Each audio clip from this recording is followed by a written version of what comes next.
I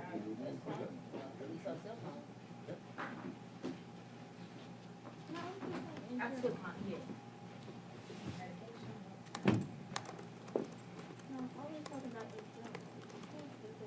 No. I don't think you did, that's what I was saying.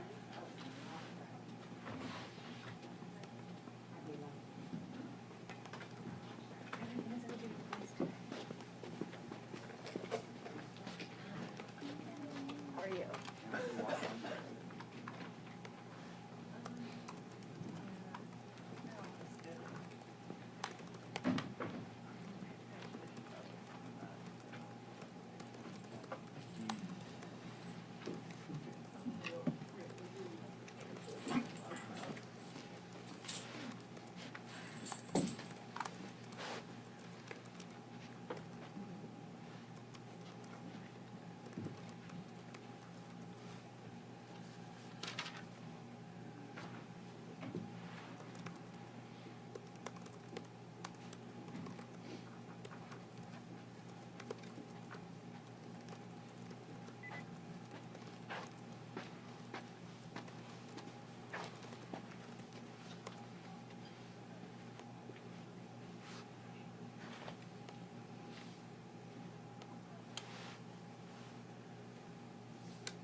Hey John, how are you?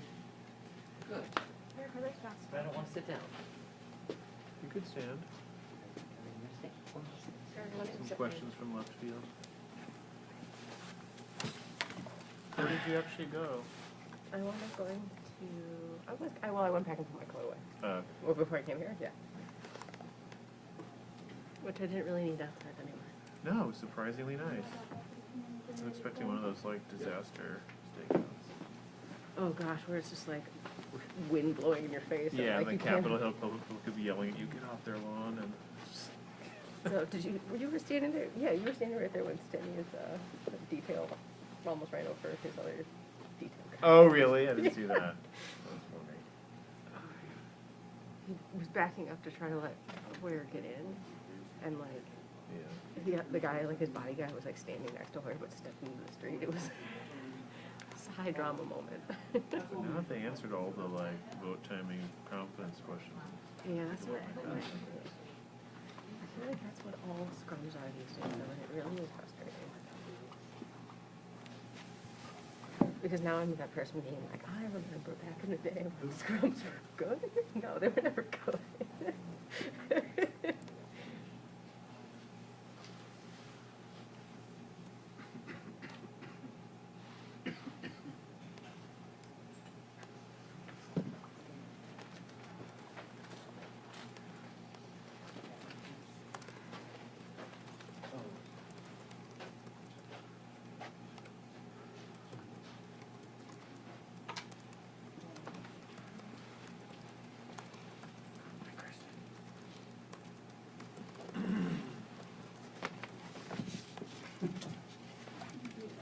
What did this do?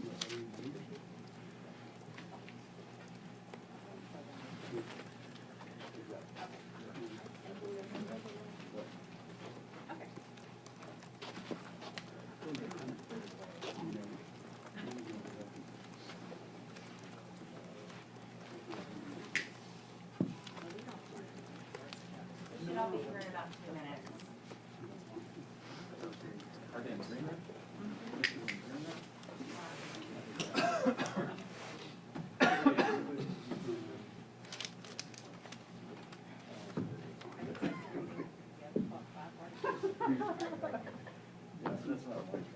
Internet is always my first.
back as Treasury Secretary after she leaves.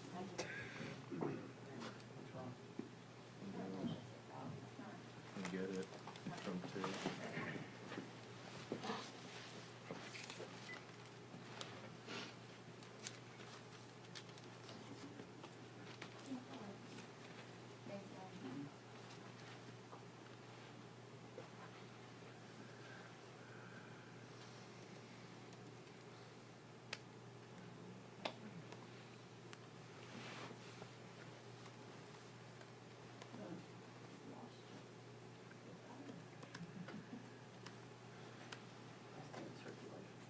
I know a lot of people don't remember oversight. Oversight, okay. Yeah, I like that. It's mostly virtual. I like Jeff, well, Jeff, you got Jeff. Yeah, no.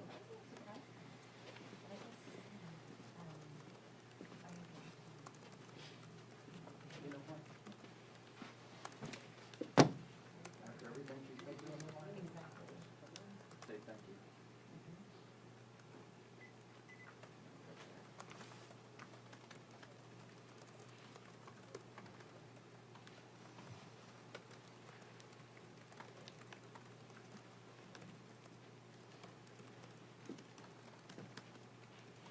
She's a good example. I just asked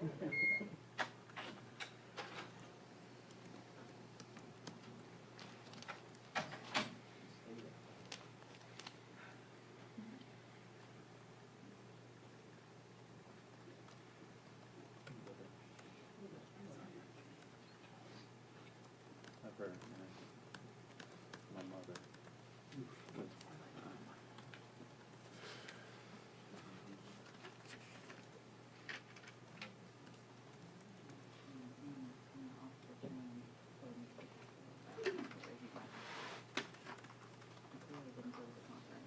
He's in the lower level. Right. It's like a whole nother. Two levels. Working very quickly, my son. He stays in shape.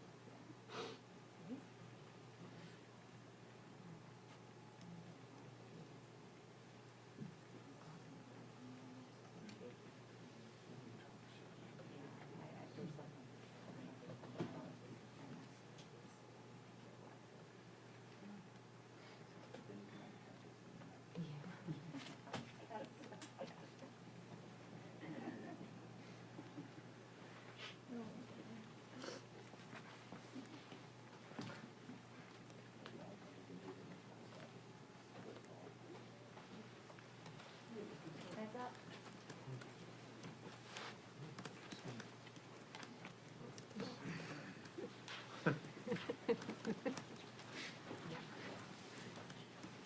Morning, everyone. We had a very productive caucus meeting earlier today. Most importantly, we had an incredibly productive day for the American people yesterday.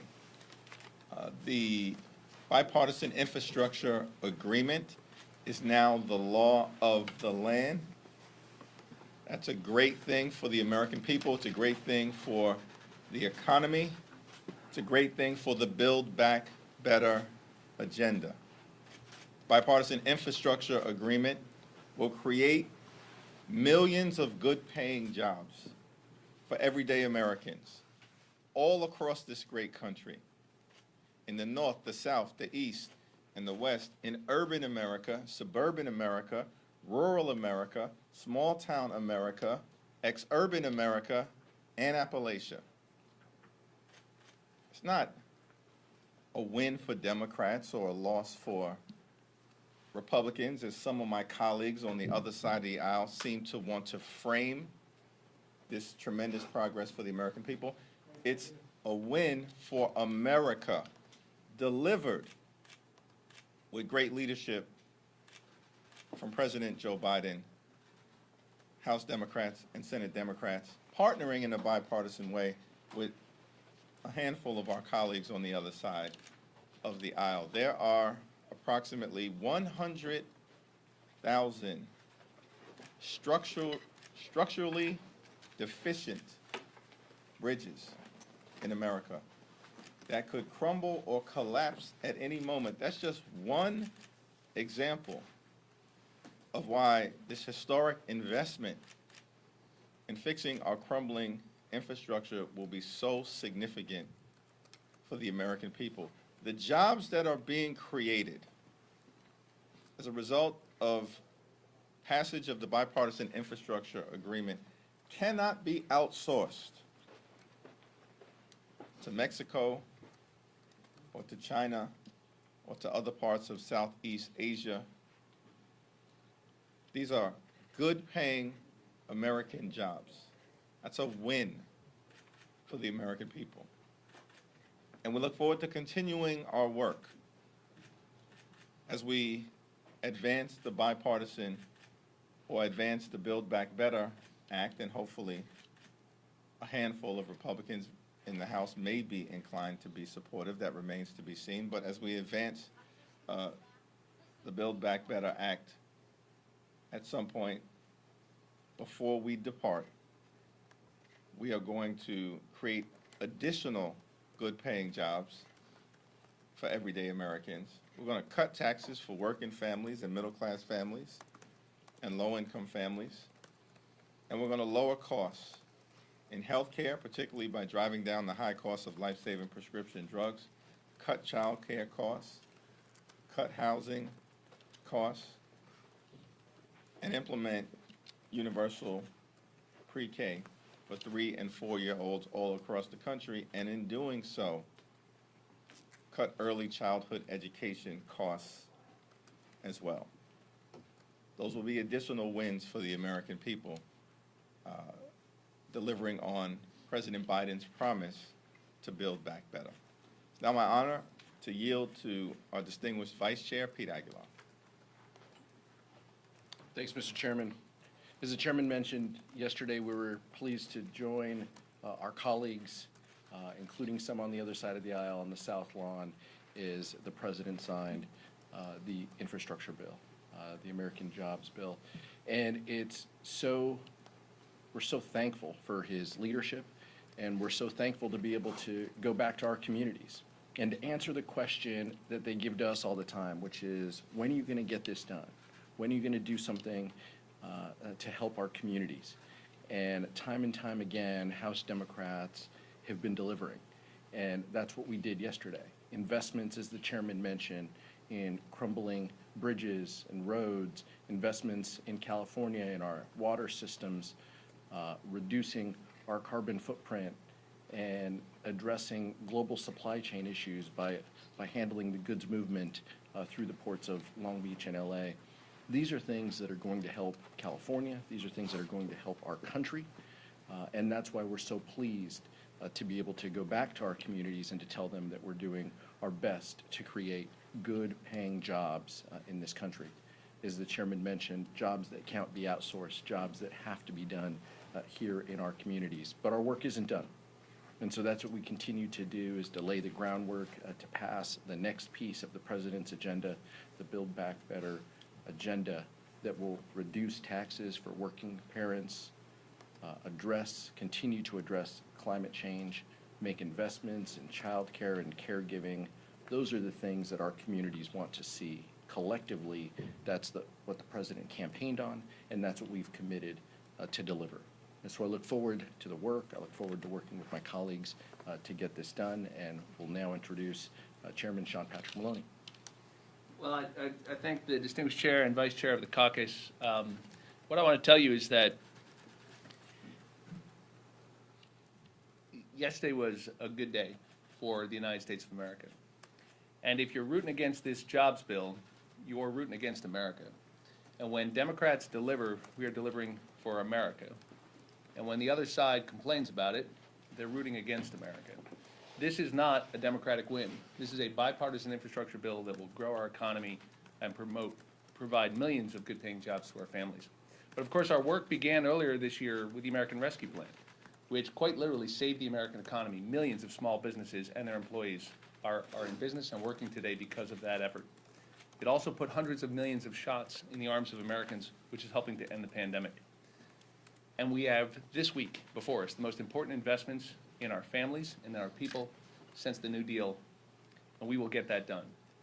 And together, that will form a record of results for the United States and all of our people that Democrats will be proud to share with our constituents and with those who have doubted whether this government can still work. So I want to thank the President for his extraordinary leadership. I want to thank the Speaker and our Majority Leader and our Whip for delivering these wins. And I thank the gentleman behind me for doing it. What I can tell you is that some of you have heard me call on the White House to go out and sell this package to the American people, to tell the American people what we're doing. We want to do our part. And so this morning we were discussing with our colleagues a new effort where you will see every member of the Democratic caucus go out and do 5 events telling the American people what we're doing in this package. That'll be 1,000 events between now and the end of the year, describing why this work that we have now completed on the infrastructure bill and will soon complete on the Build Back Better Act will give people a better country, give them more breathing room for their families, and a future they can look forward to. We are going to stick together. We are going to get it done. We are going to tell them we did it, and we are going to tell them who the other side is. And with those 4 parts of the strategy, we are going to tackle the toughest problems that face the American people, and we want people to know what we're doing. Thank you very much. Question?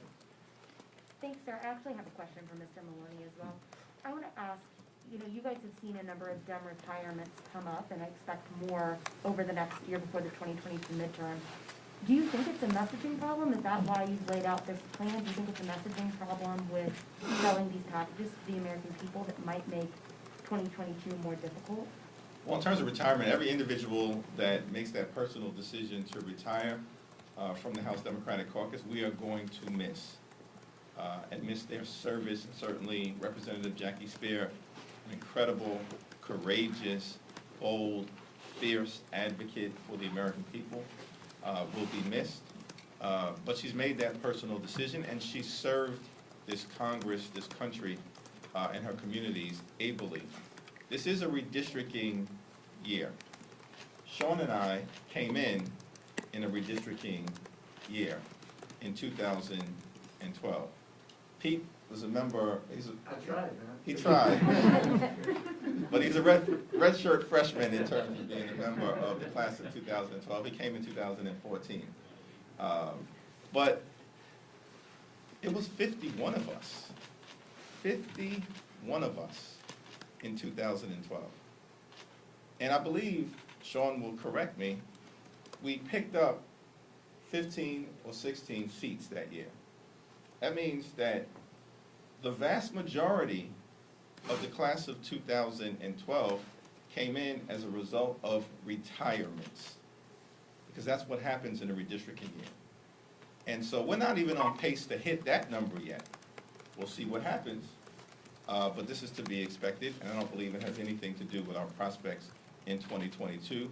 We're going to hold the House, and we're going to grow our majority, and we're going to do it because of extraordinary leadership. Speaker Pelosi, Sean Patrick Maloney, most importantly, because we're delivering for the American people. Sean? Yeah, the only thing I'd add is that I think if you look, just exactly what the chairman said, the numbers this year for retirements are perfectly aligned with what happens in pretty much every cycle, let alone a redistricting cycle. So I don't make too much of it. I will point out to you that the most high-profile event that happened was the governor of New Hampshire saying that he wanted no part of what the Republicans are currently standing for here in Washington. And so every person who has retired from our caucus has has been 100% supportive of this agenda and is proud of the work they're doing now, and I think most of them would cite it as some of the most important work they've ever done in their careers. But retiring from Congress serving in Congress is a personal decision, but I don't think the numbers are out of whack with what the historic average is, but you can go check it out, but I don't make much of it. Representative Maloney? As you probably know, the polling shows that the infrastructure bill is very popular, but the Build Back Better Act is not particularly popular right now. What is wrong with the messaging around Build Back Better, and how are you going to change that message? Well, I think the premise of the question is absolutely not supported by the research. Well, the individual pieces are popular, but when people ask about this act, it is not popular. Okay, well, we're gonna stick together, we're gonna get it done, and we're gonna tell the people we did it. And I think what you just agreed is that the key parts of this measure, like the infrastructure package, are not just popular, they are wildly popular. We're talking about reducing prescription drug prices, particularly for seniors. That's very popular. We're talking about people paying $35 for insulin who might be paying $1,000 right now. Trust me, that's popular. We're talking about cheaper ways for seniors to stay at home with dignity as they grow older. We're talking about capping people's childcare costs, which cripples the budgets of many working and middle-class families. We're talking about help raising children. These are all key parts. The climate change initiatives, electrifying the federal fleet, building hundreds of thousands of charging stations across the country, creating millions of jobs. All of these components of the legislation you're talking about are deeply popular. So, look, we've got to, some people want us to sell the drive, I want to sell the touchdown. And we are in the end zone on the infrastructure bill, and we are on the 1 yard line with Build Back Better. And when we describe these achievements to the American public, that will be a record of results that we will be proud to run on. And the American people already understand the importance of those issues in their lives. What's missing is to get it done and to tell them we did it. Chairman Jeffries.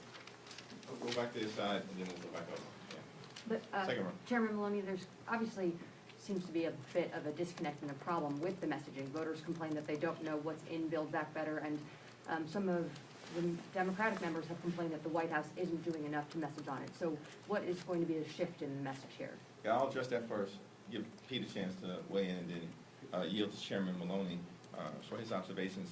But one, the process of democracy is always messy.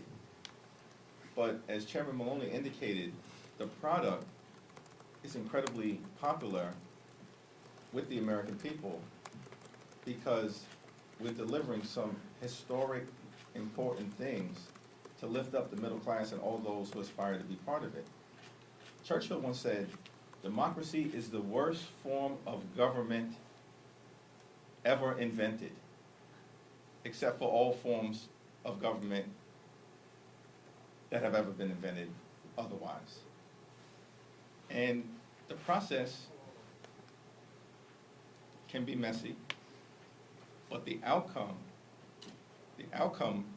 in passing the Build Back Better Act is going to be so transformational for the American people as we lower costs, as we cut taxes, as we create millions of good-paying jobs, then I think it's going to be embraced not just by Democrats, but by independents and by Republicans.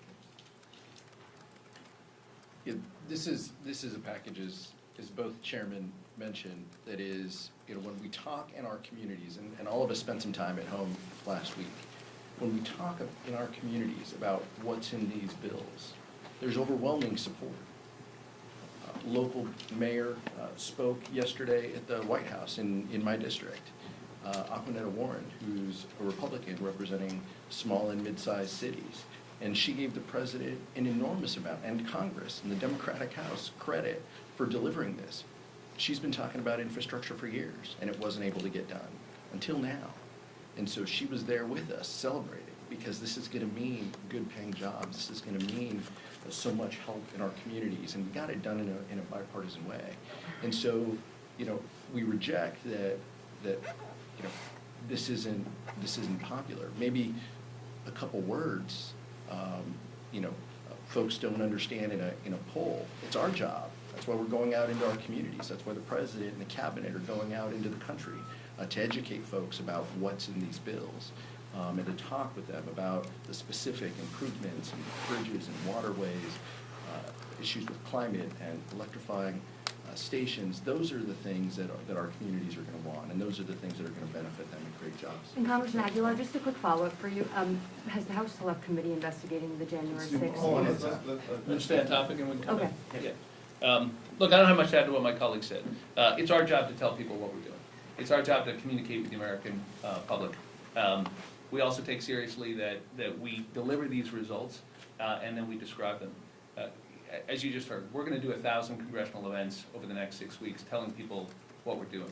The president is in New Hampshire today. That's great. He's going to Michigan after that. That's great. Every day he's out there telling the American people what we're doing is a good day. And I hope they have the vice president out there as well, who's a terrific communicator, and the cabinet, so that we have a full court press to communicate with the American public. And while we have a tall order in breaking through the noise, delivering these achievements, and telling people about them, remember, we have a plan to give you a better country. The other side has a ploy to win back power for themselves. That's the difference. Chairman Duffy. Thank you, Mr. Chair. Can you update us in terms of where the caucus stands on Congressman Gosar? If you're going to move forward to strip him of his committee assignments, if you're going to move forward with the censure resolution? Well, no decision has been made with respect to how to hold Representative Gosar accountable, but it's clear he needs to be held accountable for his disgusting, outrageous, violent threat perpetrated against one of our colleagues here, Congresswoman Ocasio-Cortez, as well as the President of the United States of America. But this underscores an incredibly important point. Right now, House Democrats are delivering for the people in meaningful ways related to lowering costs, cutting taxes, and creating millions of good-paying jobs. The House Republican Conference is all about chaos, crisis, confusion, corruption, and controversy. They are trying to sanction members and strip them of committees, not because of outrageous violent threats, but because they supported a handful of them, as in Ranking Member Katko, a bipartisan infrastructure agreement that will make a positive difference in the lives of everyday Americans. This is what the House Republican Conference under Kevin McCarthy's leadership is all about right now. They're out of control.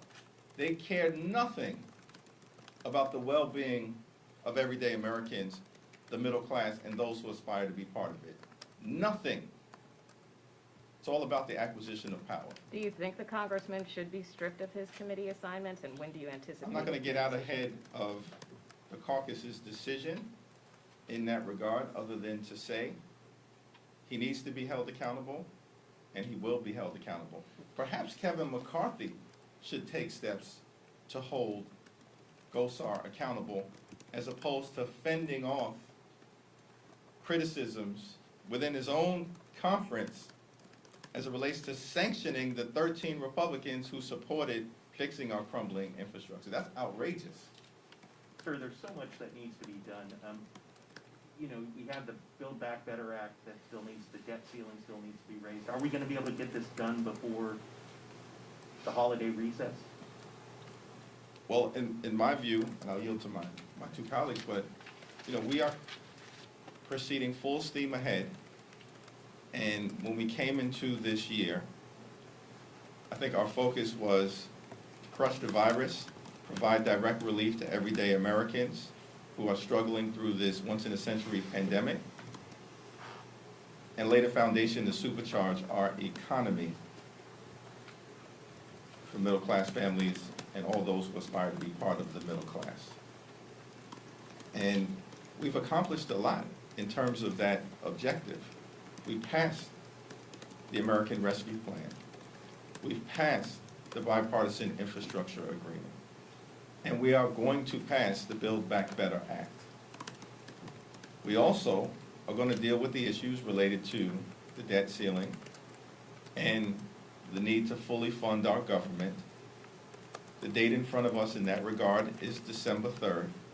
Under Chairwoman DeLauro's leadership, we've done our work in the House. We need partners on the other side of the aisle in the Senate to complete that work, and hopefully they're going to be responsible. Just to follow up to that, if I can, part of the Build Back Better Act, some people are concerned that they cannot be use some of the funding, federal funding, to send their kids to religious schools. Is that something that the Democrats would consider changing? Well, that's probably a question that's best directed at this moment to Chairman Bobby Scott, but we'll see where that goes. In 2017 and 2018, you frequently lamented that Republicans speak in headlines and Democrats speak in fine print. How is this any different than the problem you were talking about all those years ago? Yeah, I didn't lament, but you're correct. I made that observation. And I made that observation because it happens to be anchored in an important reality that sometimes we tend to speak in fine print because we care about governing. And we care about governing because we care about getting things done for everyday Americans. And if you're going to get big, important things done for everyday Americans, like Social Security, Medicare, Medicaid, the Voting Rights Act, the Fair Housing Act, the Civil Rights Act, the Affordable Care Act, the American Rescue Plan, and now the Bipartisan Infrastructure Agreement, all initiatives led by Democratic presidents in Democratic-controlled houses and senates. You have to master the fine print. And that's what we've done consistently for everyday Americans. But with Sean's leadership and the DPCC's leadership and Speaker Pelosi's leadership, we also recognize that we're going to have to message, persuade, and communicate in headlines. The Republicans are only interested in tearing down things, not lifting up everyday Americans. And so they speak in these negative headlines over and over and over again. We're going to be very successful in getting these things done, mastering the fine print, and then communicating in a persuasive way, led by Sean and others, what we've done for the American people and why it's been so transformational. A quick follow-up, though. A lot of those bills that you mentioned, Democrats didn't get credit for immediately. It took time. It took years before Democrats really were able to turn that into a political victory. Yeah, fair enough, and all you got was a better country. But we're gonna change that, and that's why we're doing 1,000 congressional events all over the country, telling people what we're doing. That's why the president's in New Hampshire today, communicating with the American public. We take that responsibility seriously. We don't expect them to know if we don't tell them. That's fair. We're gonna tell them. And just to build off what the chairman said, well, my dad used to say, any jackass can kick down the barn, it takes a carpenter to build one. And we're the carpenters in American politics right now. And we're gonna measure twice and cut once, but we're gonna deliver good policy that grows this economy, creates jobs, ends the pandemic, eliminates the supply chain crisis, brings inflation back down, reshores our manufacturing jobs, and makes sure we aren't dependent on foreign energy, and all the other parts that are holding our economy back as we come out of this global disruption. And if we're guilty of caring about the details and getting the policy right, well, you know, that's why you see some of these robust policy discussions among Democrats. But at the end, we're 100% united. We need to be to deliver these votes. We don't have any margin for error. Worth noting that Franklin Roosevelt had 319 votes in the House when he passed the Social Security Act. He had 100 to spare. We've got 3. That means the party has been historically united, even as we achieve these historic results. Question on inflation? Question on Well, inflation? let me just go back, and then we'll come back to the front row. But we'll go to this side, and then go back there, yeah. You? Are you concerned at all about the CBO score perhaps showing a discrepancy in how much Build Back Better will cost versus the revenue that will raise, particularly related to the IRS, and whether that will have an effect on whether the moderates go ahead and support it? No, I think, as both Sean and Pete indicated, we've been historically united. and we will continue to be as we work through these important policy discussions amongst the House Democratic Caucus family, but at the end of the day, committed, as we've consistently done, to arrive at the highest common denominator in order to deliver the Build Back Better agenda for the people. I think, President Biden promised two things in the context of the Build Back Better agenda on the revenue side. It's going to be fully paid for, and it's not going to cost Americans who make $400,000 or less a dime in additional revenue. We're going to keep both of those two promises. Chairman Jeffries, inflation has hit a 30-year high, and the House is about to vote on this $1.75 trillion bill. What are you telling members who are seeing these numbers and are concerned about it? I'll speak briefly and yield to my two colleagues. Inflation is a concern that both Democrats and Republicans should be, working to try to address as best as possible on the fiscal policy side.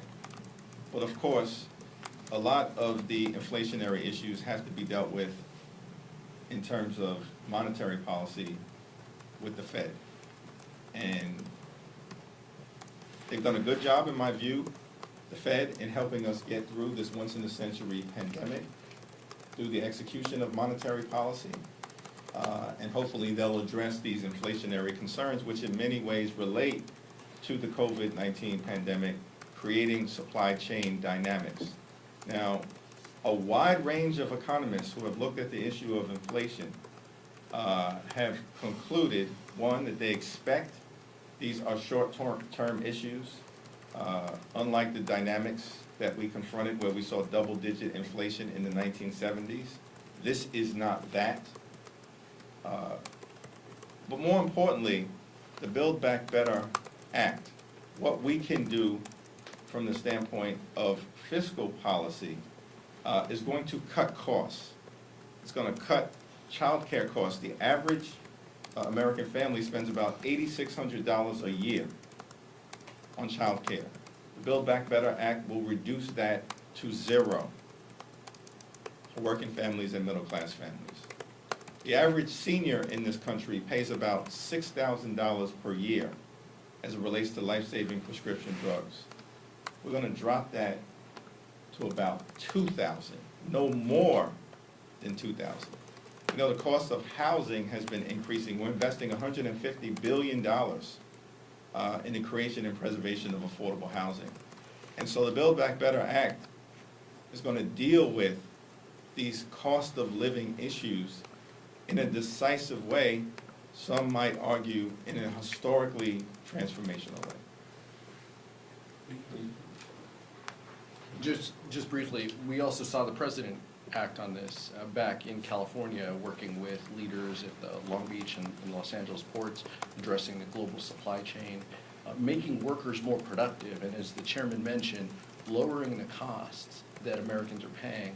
Those are issues that are going to help deal and combat inflation, creating jobs, increasing productivity. Those are things that we're going to continue to talk about. There's a role for the executive to play. There's a role for us here in Congress for us to play in addressing this. But we're focused on delivering results for the American public. That's what we're focused on. That's what we go home and talk about, and that's what we're going to continue to do. Just flag for you the comments of Senator Portman at the White House event yesterday, where he pointed out that this infrastructure package is the most important anti-inflationary measure we've done in recent weeks. Why? Because inflation is when demand outstrips supply. This provides huge investments on the supply side, more efficient ports, more efficient roadways, more systems to move goods and services, to get our people to and from work more efficiently, which reduces energy consumption and demand. So the fact is that a vote against this infrastructure bill is a vote against lowering inflation. And every Republican who voted against this infrastructure bill voted against the most important tools yet to lower inflation, in addition to the specific help that the chairman mentioned that the Build Back Better Act will provide for working and middle-class families in terms of their true costs. Can I follow up on that? Chair, Mr. Schumer is talking about selling oil from the Strategic Petroleum Reserve in order to lower gas prices. Do you guys agree with that idea? I haven't taken a look at that issue yet, but, you know, worthy of consideration. The Senate is also looking at adding the U.S. Innovation and Competition Act to the defense bill. Is that something that you guys would support? Do you think that the defense bill could pass if UCCO was added onto it in the House? Anyone have- Worthy of taking a look at. Just wanted to ask a quick follow-up on the CBO score, since they said that will be out by Friday. Is that something that you think you guys are gonna need to see before a vote on Build Back Better, or are you prepared to sort of take this vote with a lot of the fiscal information that you guys already have? I think the statement that was issued by some of our colleagues within the caucus on this point was that they're looking forward to additional information from the CBO. It didn't necessarily reference the CBO score. Last question. Thank you, everyone. Thank you. Thank you. I'm sorry. Well, can I get back to Congressman Aguilar and ask, has the Thank you select? very Has the select committee made a decision on whether or not you're gonna move to hold Meadows or Jeffrey Clark in criminal contempt prior to Thanksgiving? I won't get ahead of Chairman Thompson and Vice Chair Cheney, but what I will say is that, you know, we've continued to say that not cooperating with the committee is not an option. And we're gonna use every tool at our disposal to compel people to speak. And not coming before Congress is someone is setting themselves up, as we saw with Mr. Bannon, for potential repercussions. And so we continue to have a thoughtful deliberation about it. The timeline, I'll let the chairman talk about, but we are committed to making sure that we ultimately receive the information that we need to produce a report and a document that talks about January 6th, leading up January rallies of January 5th and January 6th, and the assault on democracy that we all witnessed. So the chairman might have more to say later this week, but the committee continues to have a good, thoughtful, substantive deliberations, and more importantly, we've got over 150 interviews. And so we continue to make solid headway in finding out more information. Thank you. Thank you.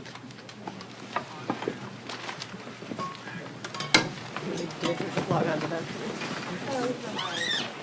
Welcome. That's okay.